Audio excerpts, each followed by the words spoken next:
तो इस तरह से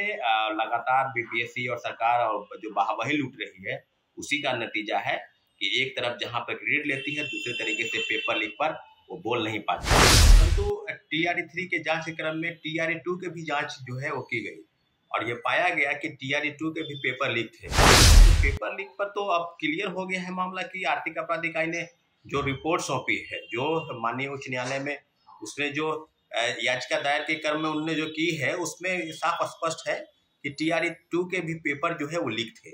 तो इस तरह के जो मामले सामने आ गए हैं तो अब तो कुल मिलाकर ये बात अब सिद्ध हो गया है कि बड़े पैमाने पर फर्जी लोग जिन्होंने पैसे के वजह से यानी पैसे के लेन देन में जो है वो आगे आए और पैसे के वजह से वो शिक्षक बने। नमस्कार, आप देख रहे देश न्यूज में आपके साथ Mansi Mishra. BPSC TRE-2 paper leak पर बिहार सरकार चुप क्यों है? छात्र नेता सौरभ ने वीडियो जारी करते हुए कहा कि जब से IOU रिपोर्ट के मुताबिक बीपीएससी TRE-2 पेपर लीक की बात सामने आई है, सरकार पे उंगलियां खड़ी होने लगी है। इस पूरे मामले के बाद सरकार चुप्पी क्यों साधी हुई है? पेपर लीक के बाद एग्जाम रद्द कब होगा? कोचिंग माफिया की गिरफ्तारी कब होगी? सरकार के शासनकाल में सवाल पूछ रहे हैं। जरा सुनिए क्या कुछ कह रहे हैं। नमस्कार साथियों, जय हिंद।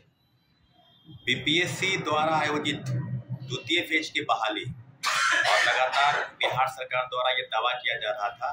कि हमने 1,22,000 लोगों को नौकरी दे दी। और कल एक मामला जो है प्रकाशित हुआ है न्यूज़पेपरों के माध्यम से, एक बहुत बड़ा मामला सामने आया है। TRE-3 की पेपर लीक की जो जांच चल रही थी, जिसमें लगातार 270 लोग की गिरफ्तारी हुई और आर्थिक अपराध इकाई ने जितने लोगों के प्रमुख लोगों के नाम सामने आ रहे थे, संजीव मुखिया की गिरफ्तारी अभी तक नहीं हुई है। उसके बेटे शिव, जो नीट पेपर लीक का भी कांड का सरगना था, उसकी गिरफ्तारी हुई है। परंतु TRE-3 के जांच के क्रम में TRE-2 के भी जांच जो है वो की गई और ये पाया गया कि TRE-2 के भी पेपर लीक थे। तो साथियों, आज विषय पर पूरी तरीके से अब इस बात पर मंथन हो रहा है कि TRE-2 के जो पेपर लीक थे उसमें किन किन चीज़ों का जिक्र किया गया। क्या सरकार की गंभीरता इस बात से नहीं थी कि पेपर की जांच अगर कराई जाती है और जिस प्रकार से कई तरह के कारनामे सामने आए, सर्टिफिकेट वेरिफिकेशन में जो लापरवाही बरती गई उसको लेकर, और दूसरे तरीके से पेपर लीक, तो पेपर लीक पर तो अब क्लियर हो गया है मामला कि आर्थिक अपराध इकाई ने जो रिपोर्ट सौंपी है, जो माननीय उच्च न्यायालय में उसने जो याचिका दायर के क्रम में उन्होंने जो की है उसमें साफ स्पष्ट है कि TRE-2 के भी पेपर जो है वो लीक थे। तो इस तरह के जो मामले सामने आ गए हैं तो अब तो कुल मिलाकर ये बात अब सिद्ध हो गया है कि बड़े पैमाने पर फर्जी लोग जिन्होंने पैसे के वजह से यानी पैसे के लेन देन में जो है वो आगे आए और पैसे के वजह से वो शिक्षक बने। तो अब टोटली रूप से ये माना जाए कि क्या जांच के बाद सरकार की अब इस बात की तरफ इशारा नहीं होता है कि पेपर लीक पर सरकार कितनी गंभीर है। लगातार पेपर लीक हो रहे हैं तो हम लोग तो लगातार डिमांड कर रहे हैं कि TRE-2 क्यों, TRE-1 से भी पेपर लीक की जांच करवा लीजिए। उसमें भी काफी तरह की सामने चीजें आई थी और आज जो बातें सामने आर्थिक अपराध इकाई ने कहा है स्पष्ट तौर पर, परंतु टोटल मिलाकर अगर कुल मिलाकर ये बात ही कहा जाए कि पेपर लीक पर ये सिर्फ सवाल नहीं है। पेपर लीक पर सवाल इस बात का है कि उन्होंने जो रिपोर्ट सौंपी है उसमें पटना के 3 कोचिंग इंस्टीट्यूट के भी नाम शामिल हैं जिन्होंने पेपर को सॉल्व कराया। अब कहने की बात है कि मुजफ्फरपुर से मोतिहारी ले जाने के क्रम में हाजीपुर के आगे आदि कई जगहों का जिक्र हो रहा है। तो आर्थिक अपराध इकाई को ये भी बताना चाहिए कि पटना की 3 कोचिंग सहित जो लोग इसमें शामिल हैं, जो लोग इस बड़े रैकेट में शामिल हैं, संजीव मुखिया ही नहीं है, संजीव मुखिया का भी कोई सरगना मुखिया है जो इन सब चीजों को संरक्षण देता है और जिसके संरक्षण के रहते TRE-1 से लेकर TRE-3 तक बड़े पैमाने पर धांधली के शिकायत मिले और फर्जीवाड़ा हुआ। दूसरे तरीके से बात की जाए तो हम लोग लगातार सर्टिफिकेट वेरिफिकेशन का बात कर रहे थे कि सर्टिफिकेट का वेरिफिकेशन जो है वो बीपीएससी अपने स्तर से पहले कर ले, डॉक्यूमेंट वेरिफिकेशन, तब रिजल्ट का प्रकाशन करे। यानी 1.5 गुना रिजल्ट का प्रकाशन जो है सर्टिफिकेट का वेरिफिकेशन वो करके 1 से लेकर और 11-12 तक यानी प्राथमिक से लेकर उच्चतर माध्यमिक के जो भी रिजल्ट का प्रकाशन है उसमें पूरी तरीके से उस चीज को पारदर्शिता के साथ लागू करे ताकि कोई भी फर्जी तरीके से बहाल नहीं हो जाए। लेकिन हुआ इसके उल्टा, शिक्षा विभाग और बीपीएससी में तू मैं हुआ और कई चीज़ों का आगे जाके सामने आया कि सीटेट फेल वाले जो हैं उन मामले में उच्च न्यायालय के फैसले के बाद अब कई सीटेट वाले को बाहर किया जा रहा है। NIOS से जिन्होंने डीएलएड की डिग्री ली है उनको बाहर का रास्ता दिखाया जा रहा है। फर्जी डोमिसाइल सर्टिफिकेट, दूसरे राज्यों के लोग जो है बड़े पैमाने पर फर्जी सर्टिफिकेट, खासकर उत्तर प्रदेश और झारखंड के लोग जो हैं वो डोमिसाइल सर्टिफिकेट बनाकर इस परीक्षा में बहाल हो गए और शिक्षक बन गए। फर्जी दिव्यांग, TRE-1 में दिव्यांग नहीं थे, TRE-2 में वो दिव्यांग हो गए, उनको चलने फिरने सुनने बोलने में कोई दिक्कत प्रॉब्लम जो है उनको नहीं थी और उसके बाद उनको होने लगी।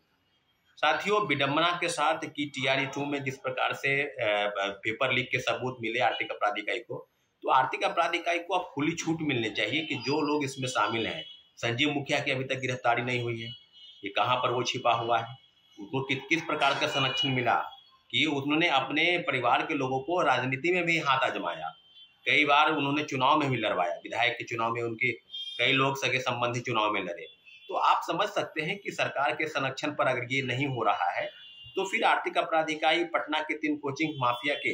जो कोचिंग इंस्टीट्यूट है जिनके नाम लगातार सुर्खी में आ रहे हैं उन पर कार्रवाई क्यों नहीं हो रही है। और पेपर लीक पर इस प्रकार से जो चीज सामने आई है उस पर अभी तक तो कोई संज्ञान नहीं आया है।